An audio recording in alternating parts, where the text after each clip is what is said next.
But hello everybody, my name's Lynette Fay and I'm absolutely delighted to be here as part of this celebration today, and again express my best wishes to Richard Moore and his family at this very, very distressing time for them. And I know it's sorely disappointing for so many of you who have come here today to hear about Richard, but I know that Joanne can talk at great length about the work of children in Crossfire. We'll hear a wee bit about that now as well.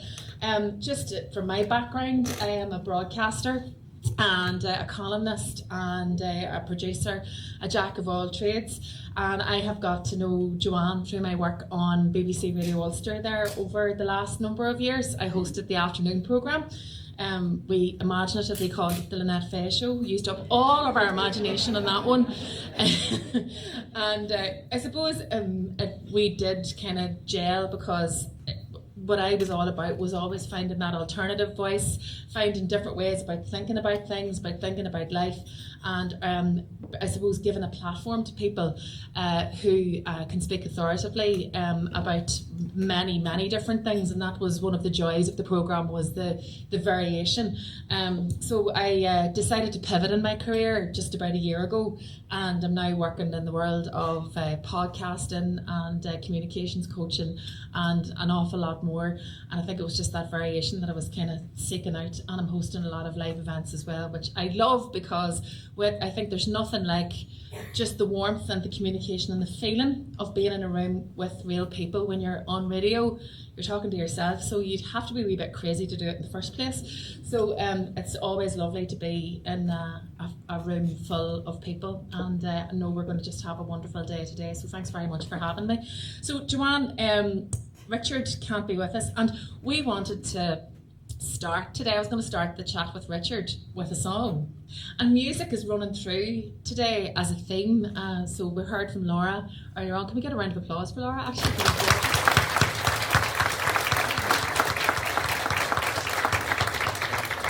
and we'll have more music later on in the day, but I wanted to start with a song about Richard Moore, and this came to me whenever I was working on Folk Club on Radio Ulster. There's an English band called the Young'uns, and they came up with this idea where they wanted to take inspirational people and basically write their stories and made an album. So imagine if someone took the time to get to know your life and then wrote a song about your life and covered every aspect of your life in about 5 minutes.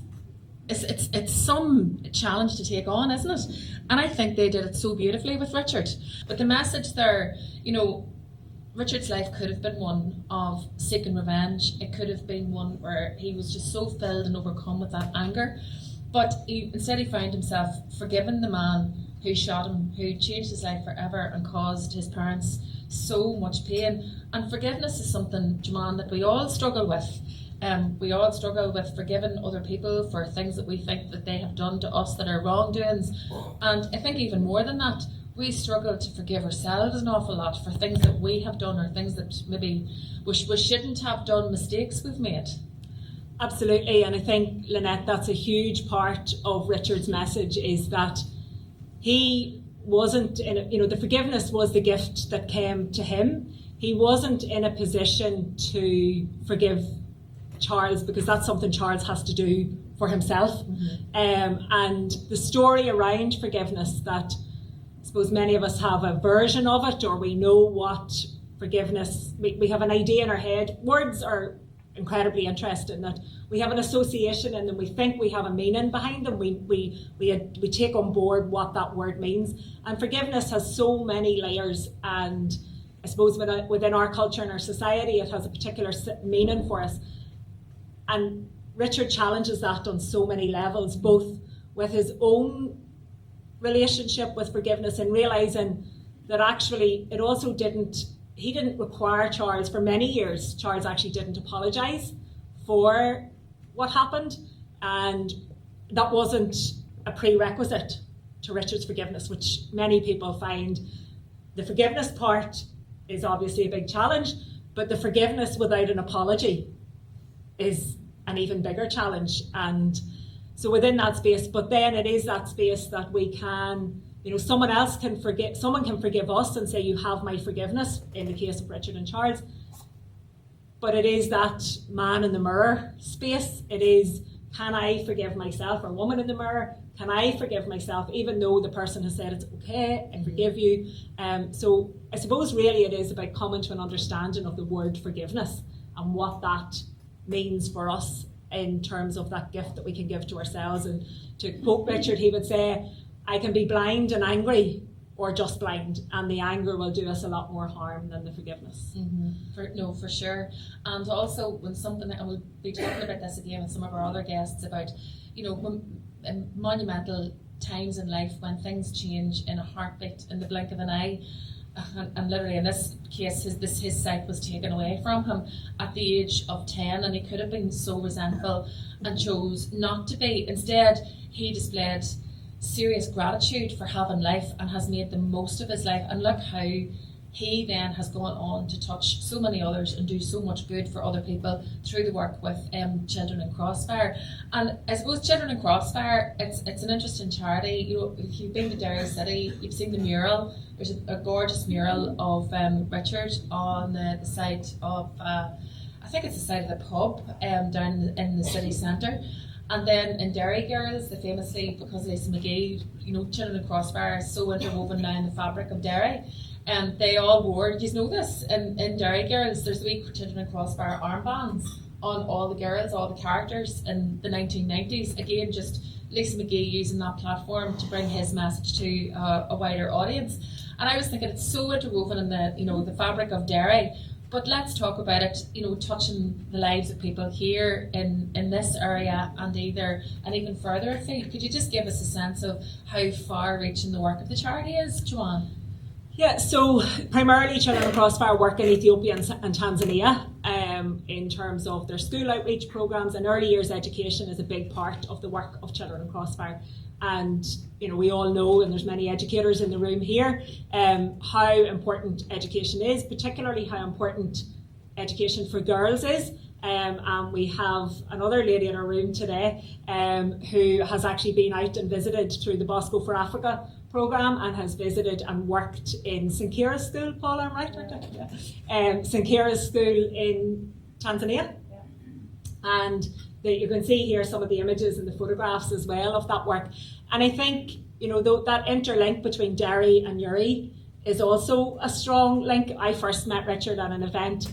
I'm sure the Murphy family were probably involved in organising it way back, maybe over 13, 14 years ago. And it was at that event that I heard, it was a business breakfast event, and I heard a story for the first time, and it just landed and resonated. And it was at a time in my life where I was going through some challenging bits and pieces, and I thought, I need to take this with me and carry it with me. And from that point then, the Uri Children and Crossfire community kind of came together. Many of you will have been at other events there, so we've had fire walks, we've had colour runs. So I think Uri has almost adopted Richard and his story and the work of Children in Crossfire, potentially through those links, maybe even back in the days of civil rights with Derry and Uri as well. So, that synergy has been there. Yeah, it's always struck me as an outsider, because I'm from Dungannon in Tyrone, and I've always thought that Uri and Derry are so alike, and that the people in both places are so alike. And I don't know whether it's just that smaller, it's a town, called cities, but they're not cities. It's the town mentality and that kind of close-knit community where everybody knows each other, constantly looking out for each other. And then also because of geographically where you're positioned, right bang on the border, and there's that sense of looking south, but you're still part of the north, and there's so much in common with both towns. And I can see how it would travel and it would work. But even when you say about the work of Children in Crossfire, let's talk about the work that's done with children. Early childhood development, the school readiness programme, like getting the children ready for school and development in early childhood. Thankfully, we're having these conversations now about just how important these things are, particularly at a time of the cost of living crisis, where so many children we're hearing now with going to school hungry, the parents are making a decision between heating the house and feeding the children. Nutrition's so important at early ages. So can you tell me about the work that's done there, perhaps, on the ground, Joanne, and I suppose why that's spoken to you in your own work? Absolutely. I mean, and that, in terms of Richard's story, whilst, if we think of the Cregan in the 70s, affluence certainly wasn't word that we would have linked into that. We know that there was challenges and there was difficulties. When it came to Richard setting up Children in Crossfire, choosing Tanzania and Ethiopia as the basis for that work, it was recognising that yes, while there was a lot of poverty around here, there was places and people in the world where the poverty was really real poverty, I suppose, much worse. And to bring in that early years education, the fundamental key ways that we change anything is through education. Without it, nothing changes. And that was for me through my work with Relaxed Kids and my work that I do in schools here. There was just that perfect connection between these shared values of investing and the importance of investing in early years education, of ensuring that we get that basic early stage developmental stuff supported and there for children. And Frances, who's going to speak on a different topic later, but Frances is highly involved in early years education as well. Another link across the day, music has become a theme, but early years education, we might get some input from Frances on that later on as well. But it cannot be underestimated if we're to change anything in our society, supporting children in education and ensuring that they are ready to learn and supported. And that, for our society now, that radiates out into so many aspects, and we need to ensure that our education systems are supported in the right way. And that's one of the projects that Children in Crossfire are working on now here in Ireland, and both North and South, is their Educating the Heart programme, which is a school-based education programme to look at how we can foster a heart-based approach into our education system and how we can ensure that the Sustainable Development Goals, the UN Sustainable Development Goals, are carried out throughout the education system to make a difference to the lives of people across the world, and particularly in the global south, that the choices we make can influence the more vulnerable people based on climate justice and various topics around that. So I think what you've outlined there is very much that the Children of Crossfire, while Richard started the charity and he's very much involved in the everyday runnings of the charity, it's kind of taken on a life and a purpose of its own going into the future, and the legacy is secured. Absolutely, without doubt. I mean, that ripple effect on all of the tables there. There's some statistics which I hadn't learned of because Richard was going to be sharing those with you, but some statistics there around the impact that Children in Crossfire has had in Ethiopia and Tanzania in terms of wells, in terms of schools, in terms of early medical intervention as well. So absolutely, Lynette. And I was going to talk to Richard about going on the Camino. He's heading off at the end of the month on the Camino again. But you and him, you ended up on the Camino. Was it at the same time or together? Or? No, we weren't on the Camino together. I did the Camino with Children in Crossfire. So Ronan McKay, who is the Children in Crossfire fundraiser, coordinated our pilgrimage, our Camino. We do say that it was the hottest that anybody has ever done the Camino. Nobody has ever done the Camino as hot as what we did. Well, you were lucky because when I did it, it lasted every day. Well, I would have taken the good weather, no bother. And yeah, I mean, as you say, Lynette, Richard's heading off to do the Camino now in a couple of weeks. I am considering in June, so just to put it out there, Children in Crossfire are organising another Camino trip. They do one annually. There is one coming up at the mid-end of June, and it's from Santiago de Compostela to Finisterre, the end of the world. So it's that next piece that brings you to the coast. Oh, very good. That's on my next list. Just a show of hands, who has done the Camino or part of the Camino? Who's been on it, on the journey? Oh, that's a fair representation. And who wants to do it? Who'd love to do it? See, it's one of these things that's on the bucket list, isn't it? And It's interesting, I suppose, just to sidetrack here just for a moment while we're talking about the Camino. I remember I did it with the Southern Area Hospice in 2015, and I remember people asking me as it was going along. I love that part of it too, where you start in the morning and you start walking and you're with a group, but you're not with a group, so you can just dander on your own and you kind of just bump into them again at the end of the day, which is deadly. And then you meet all these people along and you kind of just drift from conversation to conversation. You might never see them again, but they'll touch you. Your life or your heart in some way. It's just an incredible feeling. But I remember so many people asked me at the time, why are you doing this? Why are you here? And I was thinking, there's no big purpose or big plan. I don't know, it's just something I wanted to do. It was a box I wanted to tick. But then it only hit me about 3 years later what I was searching for and needed when I was on it. And it's the most, I don't know, and I cannot explain it. And I think it's just back to that idea of we don't need much to get by. It's just the simple things in life.